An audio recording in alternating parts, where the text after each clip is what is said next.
Imagine discovering your husband's affair not through texts or private investigators, but on a 40-foot conference screen in front of 15,000 people during his ethical CEO of the Year acceptance speech.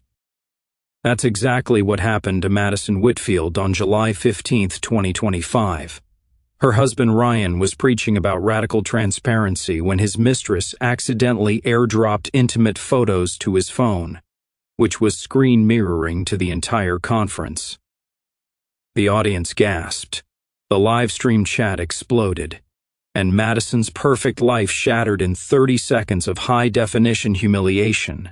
But here's where this story takes a turn that nobody, and I mean nobody, saw coming. The next morning, when Madison's mother-in-law, Patricia Chambers, showed up at her door, she wasn't there to apologize. She wasn't there to comfort. She was there to laugh, to gloat, to tell Madison that this was what happened when trust fund babies couldn't satisfy real men who built real empires. Patricia Chambers spent the next hour explaining why her son's affair was actually Madison's fault. She called the Whitfield family parasites living off dead men's money. She said Madison would lose everything in the divorce. She even said the mistress, a woman named Sophia, came from a better class of people. But Patricia Chambers had no idea she was laughing at the daughter of a man who'd spent 30 years hunting criminals exactly like her. Have you ever watched someone celebrate your pain, not knowing karma was already loading? Drop a comment if you believe what goes around always comes around, because Patricia's karma didn't just come around. It came with handcuffs, federal agents, and a 15-year prison sentence. To understand how spectacular this revenge was, you need to understand who Madison Whitfield really was. She wasn't just rich, she was dynasty rich. Her father, Robert Whitfield, controlled 40% of luxury yacht manufacturing on the eastern seaboard. His company, Whitfield Maritime Holdings, had expanded into aerospace components and defense contracts worth billions, not millions. Billions with a B. But Madison wasn't some spoiled heiress floating through life on daddy's credit card. She graduated Harvard MBA with distinction. She worked 80-hour weeks. She understood that the Whitfield name came with expectations. Marry well, protect the legacy, never create scandal. Enter Ryan Chambers. When Madison met Ryan at a charity gala in 2019, he seemed perfect, tall, ambitious, building his own tech startup called Nexus Analytics. He didn't need the Whitfield money, or so it seemed. He had his own fortune brewing, his own empire building. His company was revolutionary, using predictive analytics to help Fortune 500 companies optimize their operations. But then there was Patricia Chambers, Ryan's mother. From day one, Patricia made it clear she thought Madison was beneath her son. Patricia had built her real estate empire from nothing, flipping houses in Greenwich and Westport until she controlled properties worth hundreds of millions. She loved reminding Madison that she was self-made, while Madison was self-inherited. "You've never built anything," Patricia would say over their monthly lunches at the Ritz-Carlton. "You've never struggled. You've never had to fight for survival. That's why women like you can't keep men like my son satisfied." Madison bit her tongue. She'd been raised to never show weakness, especially to those who would exploit it. But here's a detail that matters. Madison was literally counting. She bit her tongue 47 times in 3 years. She was keeping track, storing every insult, every slight, every cruel comment in her memory. Then, 6 months before the kiss cam incident, Sophia Hartley joined Nexus Analytics as Chief Operations Officer. Sophia was 35, divorced, and had a very specific pattern. She'd worked at 3 tech companies before Nexus. Each time she'd targeted a married executive. Each time she'd initiated an affair. Each time she'd either sued for sexual harassment when it ended, or manipulated her way into a better position. She wasn't just a homewrecker. She was a professional predator who hunted married men like big game. The signs started small: late-night strategy sessions, weekend trips to review potential acquisitions that Madison wasn't invited to join, Ryan's phone suddenly requiring facial recognition. his laptop password changing weekly, the way he'd close his screen when Madison walked into his home office. But Madison trusted her husband. That was her first mistake. Her second mistake was the fact that she didn't realize Sophia Hartley wasn't even the woman's real name. July 15th, 2025. Started like any other Tuesday. Madison was in her Beacon Hill home office, reviewing quarterly reports for a nonprofit board she served on. Her phone buzzed at 3 p.m., a text from Ryan.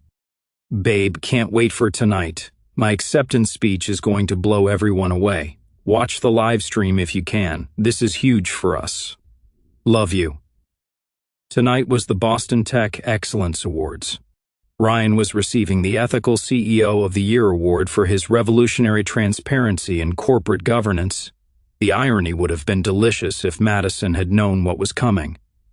"I'll be watching," Madison texted back.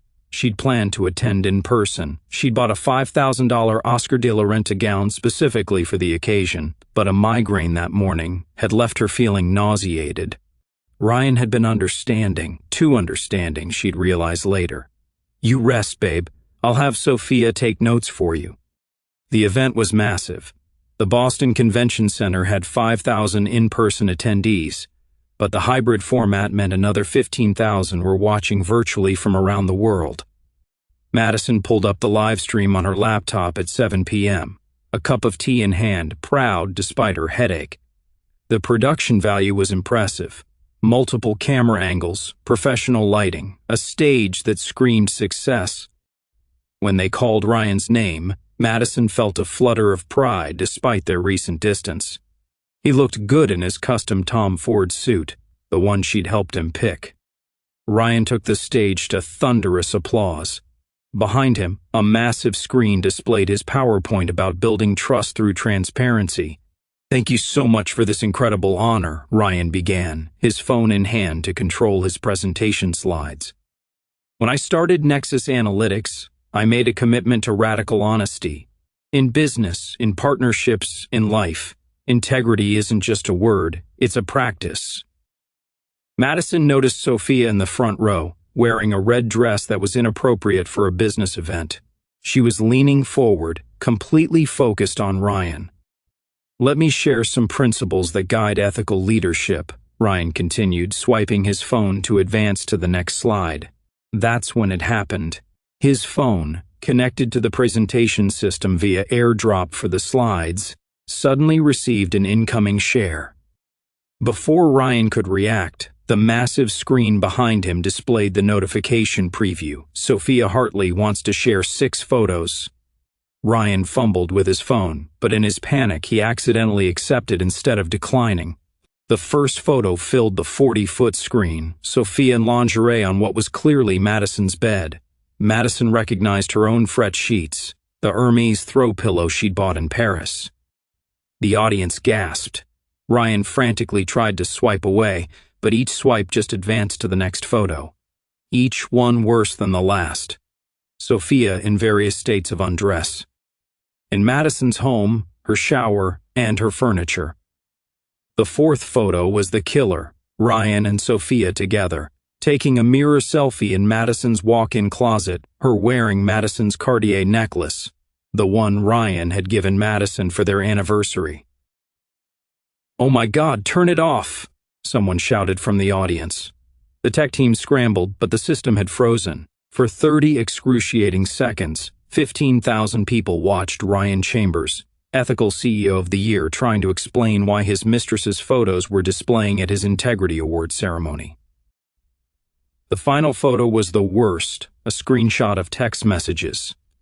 "Can't wait until we don't have to hide anymore. After the IPO, I'll leave her. Madison's so clueless. The Whitfield money will all be ours soon." Finally, mercifully, the screen went black. Ryan stood alone on stage, microphone in hand, his Building Trust Through Transparency award sitting mockingly on the podium. The silence was deafening. Then someone in the virtual audience figured out how to unmute themselves. "Ice that your wife's bedroom?" The dam broke. The in-person audience erupted. Phones came out. The live stream chat exploded. Within seconds, screenshots were on Twitter, TikTok, Instagram, LinkedIn, hashtag ethical cheater, hashtag transparency fail, hashtag tech bro exposed. Madison sat frozen in her home office, watching her husband's career implode in real time. Her phone began exploding with notifications. Her father, her mother, every contact in Boston's elite circle. But the worst part wasn't the photos. It wasn't even the public humiliation. It was the text message about the Whitfield money. The Whitfield money will all be ours soon. Sophia hadn't accidentally airdropped those photos. She'd done it on purpose, thinking Ryan's phone was locked, that they'd appear as notifications only he could see, a sexy surprise during his big moment. She hadn't realized his phone was screen mirroring to 15,000 people. Madison watched as Ryan fled the stage. The event moderator tried to restore order. "We're experiencing technical difficulties. Please bear with us." "Technical difficulties?" someone shouted. "We just saw his whole affair." Madison's phone rang. "Jessica." "Madison, are you watching this?" "Everyone's watching this," Madison said numbly. The live stream had cut to a technical difficulties screen, but it was too late. The damage was done. Tech Twitter was having a meltdown. LinkedIn was on fire. The photos were everywhere. The text messages were being analyzed word by word. Ryan's Tesla wasn't in the driveway when he finally came home at 2 a.m. Right now, pause and imagine. Your worst nightmare broadcast to millions. What would you do? Let me know below, but Madison's response will shock you. Madison sat in her living room with a glass of her father's 30-year-old Macallan, waiting. Jessica wanted to stay, but Madison sent her home. This was something she needed to face alone. At 2:07 a.m., she heard Ryan's key in the lock. He walked in and saw her sitting there, still in her concert dress, the untouched scotch in her hand. His face was white, his shirt was untucked. He smelled like Sophia's perfume, something expensive and trying too hard. "Madison, sit down." Ryan sat. For the first time in their marriage, he actually looked scared. "The investor meeting," Madison said quietly. "How did it go?" "Madison, please, because from where I was sitting, section 105, row J, seats 14 and 15, you remember, the anniversary tickets I bought us. It looked like you were pretty busy with something else." The confession that followed was pathetic in its predictability. Madison had become distant. The pressure of working together was suffocating. Sophia understood him in ways Madison never could. She challenged him. She excited him. She made him feel alive. "How long?" Madison asked. 4 months. 4 months. While Madison was defending him to her father. While she was bringing Whitfield connections to Nexus Analytics. While she was buying designer gowns to support him at award ceremonies she'd end up watching from her sick bed. "Show me your phone," Madison said. "What?" "Your real phone. Not the one in your pocket. The burner phone. I know you have one, Ryan. You're not that smart." He retrieved it from his home office, hidden inside a hollowed-out book. The Art of War, because of course it was. Madison scrolled through the messages. Love poems with subject lines like "Midnight Thoughts of You" and "When We Rule the World Together." Plans for a future that didn't include her. Details about company funds being moved to accounts she didn't recognize. "We're done," Madison said simply. "Madison, we can work through this. Get out. This is my house too. Get out." Ryan left, but the real confrontation was still coming. At exactly 7 a.m., Madison's doorbell rang. She'd had 2 hours of sleep and looked like hell. Patricia Chambers stood on her doorstep in a $5,000 St. John's suit, her face a mask of false sympathy that barely concealed raw satisfaction. "Madison, dear, I heard about the unfortunate incident." She pushed past Madison without invitation, settling into the living room like she owned it. "Though I can't say I'm entirely surprised," Patricia continued, examining her manicured nails. "Men like Ryan need intellectual stimulation. They need partners, not accessories. When wives become too comfortable with inherited wealth, too dependent on family money, well..." She shrugged. "These things happen. At least the whole world knows now that Ryan's moved on to someone more suitable." That conference showed everyone what Ryan really wants. Madison's hands were shaking. With rage or exhaustion, she wasn't sure. You never appreciated him, Patricia continued, warming to her theme. You played at being a businesswoman with daddy's money while Ryan built something real. Sophia understands that. She's worked for everything she has, just like Ryan, just like me. Then came the words that would ultimately destroy Patricia Chambers. You Whitfields think your old money makes you better than everyone else, but you're nothing but parasites, living off the accomplishments of dead men. Sophia comes from a good family. Her father is an international businessman, very successful. Together, she and Ryan will build something your family could never understand. New money, earned money, real money. Madison set down her coffee cup very carefully. Get out of my house. Patricia laughed. Your house? Ryan paid for half of it with money he earned, and when this divorce goes through, he'll take half of everything. Maybe more, considering Massachusetts is an equitable distribution state, and infidelity doesn't matter anymore. She stood, smoothing her skirt. You should thank Sophia, really. She's setting Ryan free from a marriage that was drowning him. And you'll go crying to Daddy like you always do. But this time, Madison, Daddy can't fix it. This time you lose. Patricia walked out, leaving Madison alone in her kitchen, shaking with rage. But Patricia made one fatal mistake. She assumed Robert Whitfield was just another billionaire. She had no idea what she'd just awakened. Robert Whitfield had built his empire on 3 principles: observe, analyze, destroy. For 48 hours after the tech conference disaster, he said nothing. He didn't call Madison. He didn't rage about the embarrassment. He didn't threaten Ryan. He observed. And while the media focused on the scandal, replaying the airdrop fail and analyzing every photo, while Patricia gloated about her son's upgraded relationship, Robert Whitfield assembled a team. The private investigator he hired wasn't some guy with a camera. This was Marcus Chen, a former FBI agent who'd spent 15 years tracking financial crimes. The forensic accountant wasn't from H&R Block. She was Diana Walsh, who'd unraveled Ponzi schemes worth billions. And the digital specialist, a former NSA analyst who Robert simply called Smith. I want everything, Robert told them. Every text, every email, every financial transaction, every breath they've taken in the last 5 years. No stone unturned. What they found in the first week was disturbing. Sophia Hartley's pattern was even worse than Madison suspected.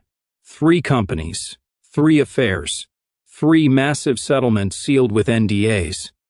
But the settlements weren't for sexual harassment. They were hush money to prevent her from revealing corporate secrets she'd stolen. But then Smith found something interesting. Sophia Hartley hadn't existed before 2020. She'd legally changed her name from Sophia Hendricks. Why would she change her name? Robert asked. That's where it gets interesting, Marcus said, sliding a folder across Robert's desk. Her father is Vincent Hendricks, street name, the banker. Robert knew that name. Everyone in certain circles knew that name. Vincent the banker Hendricks was wanted in 12 countries for money laundering, wire fraud, and racketeering. He ran one of the most sophisticated financial crime networks in the world, washing money for cartels, arms dealers, and worse. Keep digging, Robert said. The second week brought revelation after revelation. Ryan hadn't just been having an affair, he'd been stealing. Using his position at Nexus Analytics, he'd been copying proprietary data from clients and selling it to competitors. The investor meetings were actually coordination sessions with buyers of stolen corporate secrets. Sophia wasn't just his mistress, she was his partner in crime. Together, they'd accumulated over $50 million in offshore accounts in the Cayman Islands, Cyprus, and Switzerland. But the biggest revelation came in week 3, when Diana Walsh was reviewing Ryan's financial records. Mr. Whitfield, she said, calling him at 11 p.m. You need to see this. The records showed wire transfers from Nexus Analytics to a company called Chambers Development LLC. Normal enough, Patricia Chambers was in real estate. But when Diana traced the money further, it went from Chambers Development to a series of shell companies, then to accounts controlled by Vincent Hendricks. Patricia Chambers had been laundering money for Sophia's father for 15 years. Every property she owned, every successful flip, every real estate triumph she'd bragged about, it was all built on criminal money. She wasn't a self-made success story. She was a criminal who'd been washing money through Connecticut real estate. "My God," Robert said, looking at the evidence. "She called us parasites while she was literally feeding off criminal enterprises." "It gets worse," Marcus said. 3 weeks ago, Vincent Hendricks was arrested in Miami. He's already signed a cooperation agreement. He's giving up everyone, including his daughter and Patricia Chambers. Robert leaned back in his chair. For the first time since the kiss cam incident, he smiled. "Sophia Hartley wasn't even her real name," he said quietly. "She's the daughter of one of the most wanted criminals in America, and Patricia Chambers is his business partner. They thought they were destroying my daughter. Instead, they've destroyed themselves."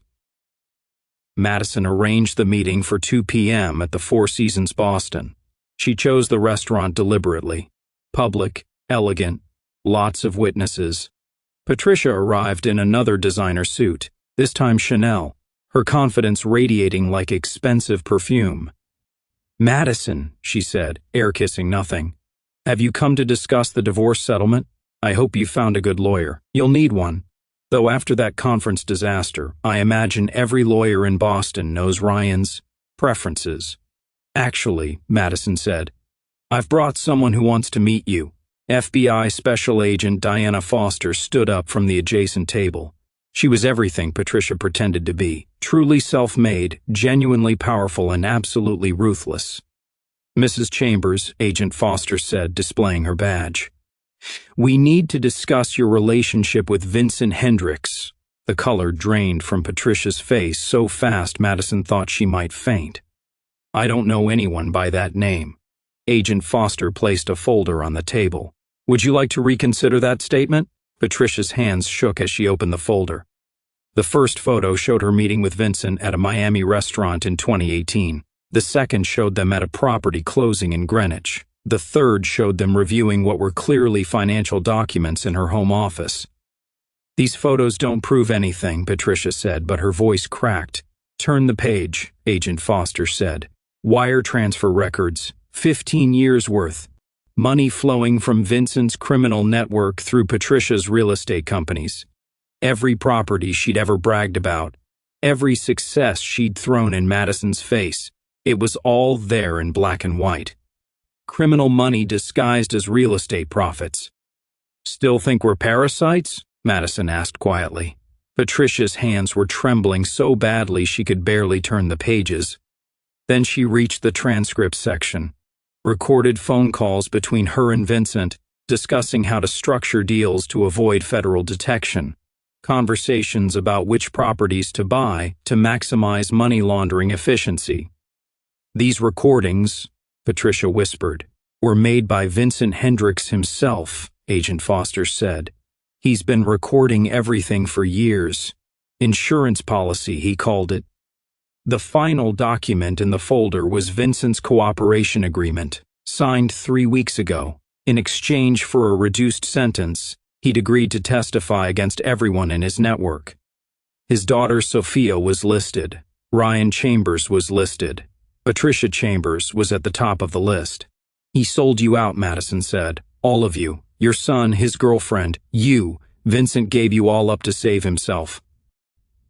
Patricia looked up, tears streaming down her face, mascara running in black rivers. "You did this. You and your father—" "No," Madison interrupted. "You did this. You built your entire life on crime while calling my family parasites. You laughed at old money, not realizing that old money survives because it's clean. It's legitimate. It's built on actual business, not washing blood money through real estate." Agent Foster stood. "We'll be in touch very soon, Mrs. Chambers." Patricia's face went from white to red. "This is harassment. I'll sue you. I'll sue the FBI. "You'll do nothing," Madison said quietly, "because right now you're wondering if we have enough evidence. You're wondering if Vincent really gave you up. You're wondering if your accounts are already frozen. And you're wondering if you should run." Patricia stood abruptly, knocking over her water glass. I have a major investor presentation tomorrow night. 40% of Connecticut's most powerful developers. A $500 million project. I don't have time for your pathetic intimidation tactics. By all means, Agent Foster said with a slight smile. Don't let us keep you from your presentation. Patricia grabbed her purse and stormed out, her heels clicking aggressively on the marble floor. Madison watched her go, knowing that Patricia had no idea the FBI already had warrants signed and teams in position. The woman was walking directly into the trap. She still thinks she's untouchable, Madison said. They always do, Agent Foster replied. Right until the handcuffs click, the last thing Madison saw was Patricia storming through the Four Seasons lobby, still arrogant, still convinced she was untouchable. The woman who'd spent years mocking trust fund babies had no idea she'd just signed her own arrest warrant by confirming she'd be at tomorrow night's dinner. Patricia laughed at old money, but she was about to learn why empires that last centuries don't fall to criminals who last decades. If you're ready for justice, hit that like button now. Robert Whitfield had orchestrated corporate takeovers worth billions, but nothing gave him more satisfaction than orchestrating the simultaneous destruction of everyone who'd hurt his daughter. The arrests were timed for maximum impact, all scheduled for the day after the Four Seasons confrontation. Patricia had walked right into the trap, confirming she'd be at her mansion for the investor dinner, exactly where the FBI wanted her. Ryan Chambers was taken into custody at 9 a.m. on a Tuesday, right in the middle of Nexus Analytics' morning meeting. FBI agents walked into the conference room where Ryan was presenting quarterly projections to his team. They let him finish his PowerPoint slide about ethical business practices before announcing he was under arrest for wire fraud, corporate espionage, and money laundering. This is a mistake, Ryan kept saying as they cuffed him. I want my lawyer. His employees filmed everything. Within minutes, Tart CEO Perp Walk was trending. Sophia's arrest was supposed to come at 11 a.m. at Logan Airport. The FBI had tracked her first-class ticket to Zurich. She was probably thinking she could access those Swiss accounts in person. But when agents arrived at Terminal E, she was gone. Security footage showed her abandoning her Louis Vuitton luggage at check-in, somehow sensing the trap. She'd slipped out through an employee exit. Her father's criminal connections had taught her well. A Boston teenager caught her sprint to a waiting car on Instagram, posting some rich lady just ditched like 20 designer bags and ran out of Logan. TSA is going crazy. Within hours, she'd vanished. Her father's network, though crumbling, still had enough reach to get her fake papers and a route to Eastern Europe. She'd abandoned Ryan to face justice alone, proving their love was as transactional as everything else. Patricia's arrest was saved for last, 7 p.m., during her monthly real estate investors' dinner at her Greenwich mansion. She'd actually convinced herself that the Four Seasons meeting was just intimidation, that Madison and her father were bluffing. After all, she'd been washing money for 15 years without getting caught. Why would today be different? She'd invited 40% of Connecticut's wealthiest developers to pitch a new project, a $500 million waterfront complex that would revolutionize luxury living. Patricia stood at the head of her dining room, champagne in hand, actually laughing about trust fund babies trying to scare her when the FBI walked in. She was midway through her presentation, talking about building generational wealth through smart investments, when the FBI walked in. This can't be happening, Patricia whispered, the champagne glass slipping from her hand and shattering on the Italian marble. You said you'd be in touch. This was just supposed to be, Ma'am, Patricia Chambers, you're under arrest for money laundering, wire fraud, and conspiracy to commit racketeering, the lead agent announced, loud enough for all 40 investors to hear clearly. The raid was spectacular. Agents didn't just arrest Patricia, they seized everything. Computers, files, artwork, cars, even the mansion itself. Her investors watched in horror as their host was led away in handcuffs, no longer laughing about trust fund babies, now screaming about her rights, demanding to speak to senators and governors she claimed to know. One investor was heard saying, "I guess that's what she meant by revolutionizing." The media explosion was immediate and overwhelming. Every major news outlet led with the story. Ethics award to handcuffs. Tech CEO's airdrop disaster exposes massive money laundering ring.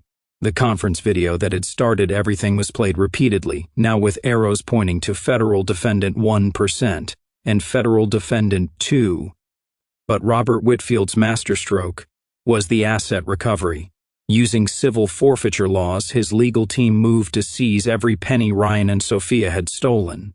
The offshore accounts, the hidden real estate, the luxury cars, the art collection, everything.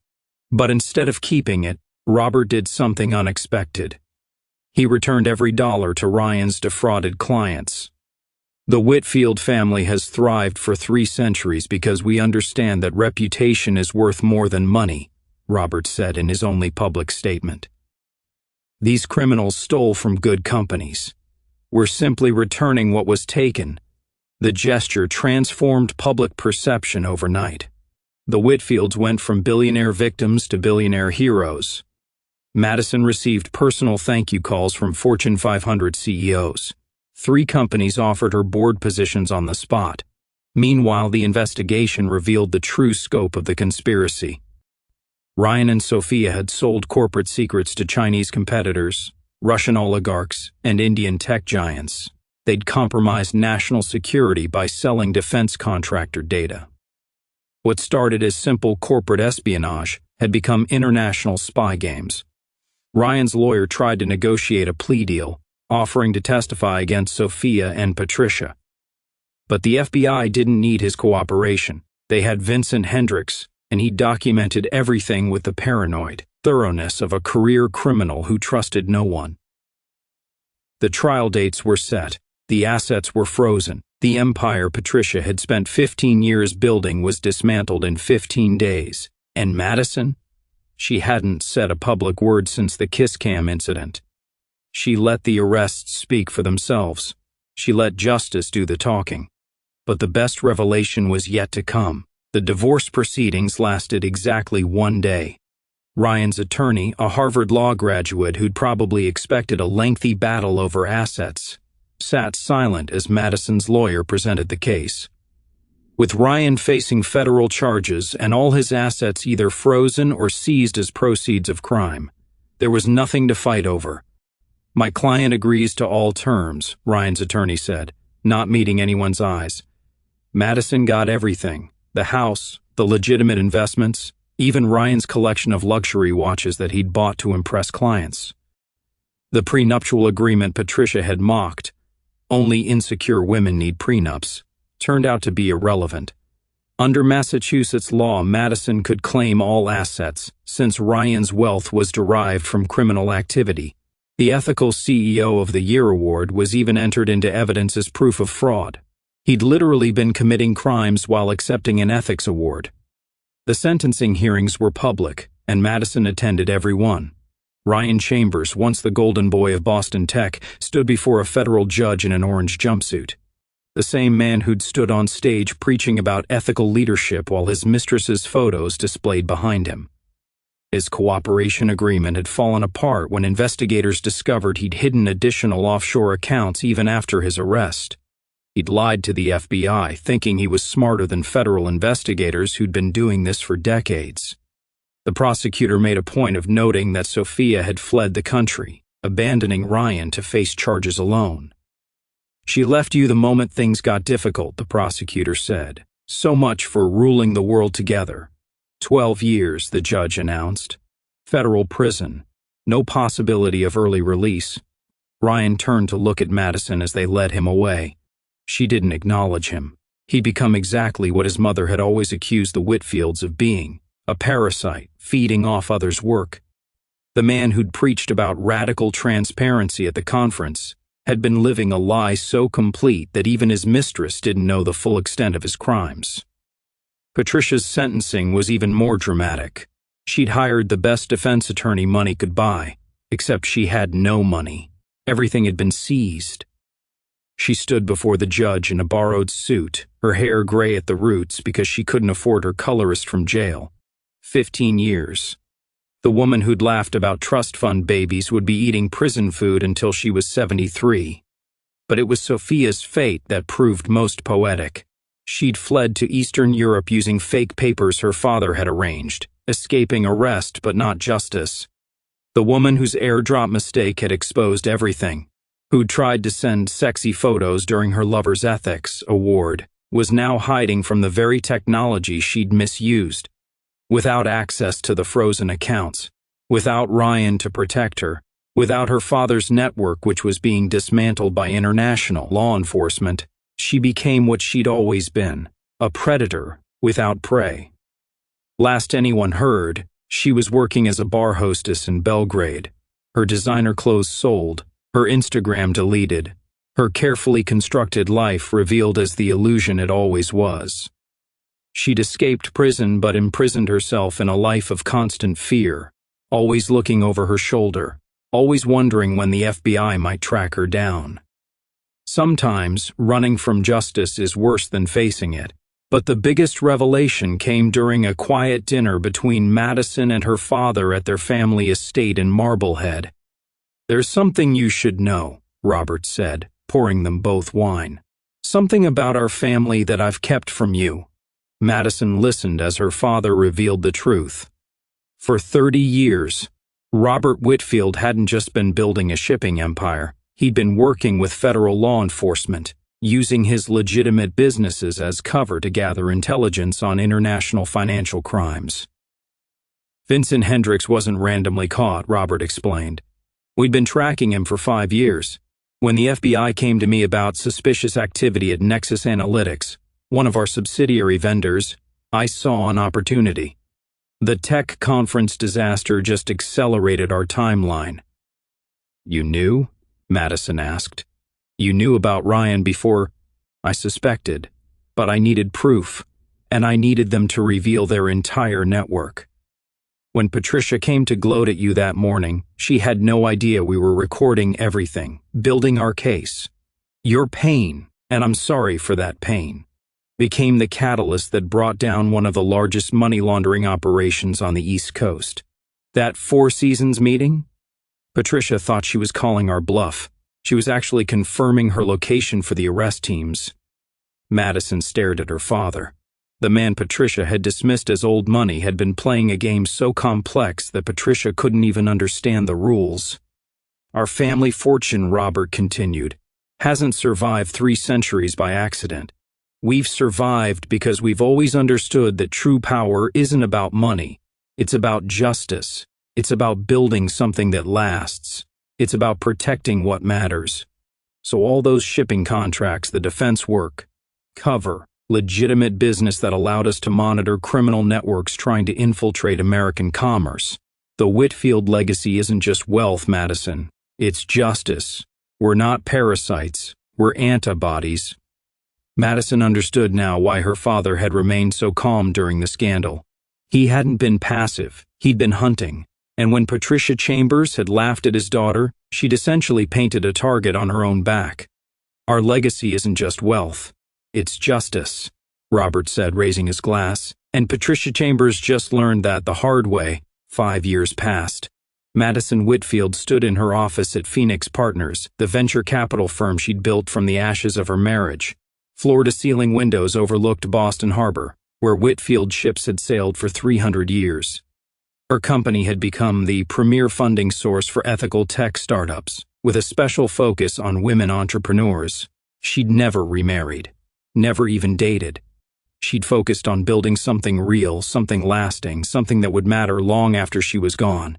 Phoenix Partners had a unique due diligence process. Every potential partner underwent the same level of scrutiny that had exposed Ryan and Sophia's crimes. In 5 years, they'd caught 6 companies trying to commit fraud, 3 money laundering schemes, and 1 attempted corporate espionage operation. "We don't just invest money," Madison would tell potential clients. "We invest in integrity." On her desk sat a single piece of paper, delivered that morning, A letter from FCI Danbury, the federal prison where Patricia Chambers was serving year 10 of her 15-year sentence. Madison, the letter read, I laughed at you once. I mocked your family, your legacy, your father. I thought I understood power, success, and what it meant to build something. I was wrong about everything. Your father isn't just a billionaire, he's a guardian of justice. You aren't just an heiress, you're a warrior in your own right. I spent so many years laughing at you that I never saw the truth. The Whitfield name doesn't represent old money. It represents old values, honor, justice, and the patient pursuit of what's right. The prison library has business journals. I've read about Phoenix Partners, about what you've built. You've become everything I pretended to be. I'm sorry for everything. Patricia. Madison read the letter twice, then filed it away without responding. Some conversations were better left closed. Some apologies came too late. Some laughter, once it stopped, could never start again. That evening she had dinner with her father at the family estate. Robert was in his 70s now, but still sharp, still working with federal law enforcement, still hunting criminals who thought they were smarter than the system. Patricia wrote to me, Madison said. And? She finally understands. Robert nodded, looking out at the harbor. It was never about who we were, Madison. It was about who they weren't. They weren't honorable. They weren't legitimate. They weren't built to last. Madison thought about the tech conference disaster that had started everything. It still existed on the internet, forever memorialized in compilation videos of most epic tech fails and cheaters exposed in 4K. But its meaning had transformed. What began as Madison's humiliation had become Patricia's destruction. The woman who'd laughed at parasites living off dead men's accomplishments was now inmate 47,832nd, living off taxpayer dollars in federal prison. The son who was going to build something real was inmate 38,291st, building nothing but regret. The mistress who was going to rule the world with Ryan was hiding in Eastern Europe, ruling nothing but her own fear. And Madison? She stood in her office, running a company that had already helped launch 12 successful startups, all run by women who'd been told they couldn't succeed in tech. She'd turned her pain into power, her humiliation into justice, her divorce into a dynasty of her own making. True power is patient, not loud. It doesn't announce itself with arrogance or cruelty. It waits. It watches. It strikes when the moment is perfect. Legacy beats money every time. The Chambers fortune, built on crime, had evaporated in months. The Whitfield fortune, built on centuries of legitimate business and quiet justice, would outlast them all. And those who laugh last, they laugh longest. Patricia Chambers had laughed when she thought Madison was weak. She'd laughed when she thought the Whitfield money was old and parasitic. She'd laughed when she thought her son's affair was Madison's failure. She wasn't laughing anymore. She'd learned the hard way. Never mock what you don't understand. Never mistake quiet for weak. Never assume that old money means old methods. And never, ever laugh at the daughter of a man who spent 30 years perfecting the art of legal revenge. Because karma doesn't forget an address. It doesn't lose phone numbers. It doesn't misplace files. And it definitely doesn't miss when someone preaches about ethics while living a lie. And when it comes for you, when it really comes for you, it brings handcuffs, federal agents, and a 15-year reservation at a facility where orange is the only fashion statement allowed. Madison looked out at the harbor one more time, then returned to her work. She had a meeting in an hour with a young woman from Dorchester who developed an app to help domestic violence victims safely document abuse. The woman had been turned down by 12 male-run VC firms. Phoenix Partners would fund her. They'd give her everything she needed to succeed. Because that's what real power did. It lifted others up instead of tearing them down. Patricia learned the hard way. Never mock what you don't understand. Subscribe if you believe in justice. And share this story with someone who needs to hear that karma never forgets an address. Drop a comment below. Was Madison's revenge too much? Or did Patricia get exactly what she deserved? Remember, sometimes the quietest person in the room is the most dangerous. Sometimes old money is old for a reason. And sometimes, when someone laughs at your pain, they're really just announcing their own downfall. The airdrop disaster caught Ryan cheating. But it also caught the beginning of the end for everyone who'd underestimated Madison Whitfield. And that, my friends, is what we call poetic justice.